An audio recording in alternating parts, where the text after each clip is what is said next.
Мен сізге ерлер аялына бір өмір қарыздар десем, көптеген ерлер ынанбайды. Андайда сіз ерлерден эмне үчүн бір өмір аялына қарыз болып қала тұрғанын білесіз бе? Аялдардың құрсақ көтеріп бала төрөшүнүн өзү эле өтө кооптуу бір барыш.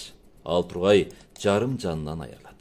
Ошого бойкат мезгилиндеги ар түрдүү жаман таасирлер, мисалы көңүл айлануу, кусуу, жогору кан басым, кандагы кант курамы жогорулап кетүү катардуулардын баардыгы алар үчүн руху жана дене жактан оор кайгы саналат. Бирок алар сизге төрө берүү үчүн эң зарлы сизге болгон махабатынын тереңдиги үчүн бул кайгыны көтөрүүнү каалайт. Операция жасатып төрөгөндө курсакты канча кабат кесе турганын билесизби? Нак эле 10 кабат. Өзү төрөгөн аялдардын канчалык ооруй турганын билесизби? Бул оору 12 тал кабырганын бир эле убакытта сынганына деди. Сиз бала эмскен кезде сүттүн кандай пайда боло турганын билесизби? Алардын канынан пайда болот. Кээ бир эрлер бул бир бала төрөш го.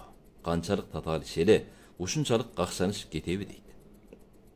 Мен эрлердин бул сөздү айтканда көөдөнүн сылап, акылы менен сүйлөшүнү үмүт кылам. Аялыңыздын сиз менен эч кандай кандаштык байланышы жок. Ал сизди жакшы көргөндүктөн ата энесинен айрылып, сиздин ата энеңизге опалардык жеткирип, сиз үчүн кызмат кылат. Бала төрөп, бала багып, өзүнүн жаштыгын ал тургай өмүрүн арнайт. Ошого эрлер, аялыңызга көбүрөөк камкордук жасаңыз. Алар сиздерди эң сүйө турган инсандардыр.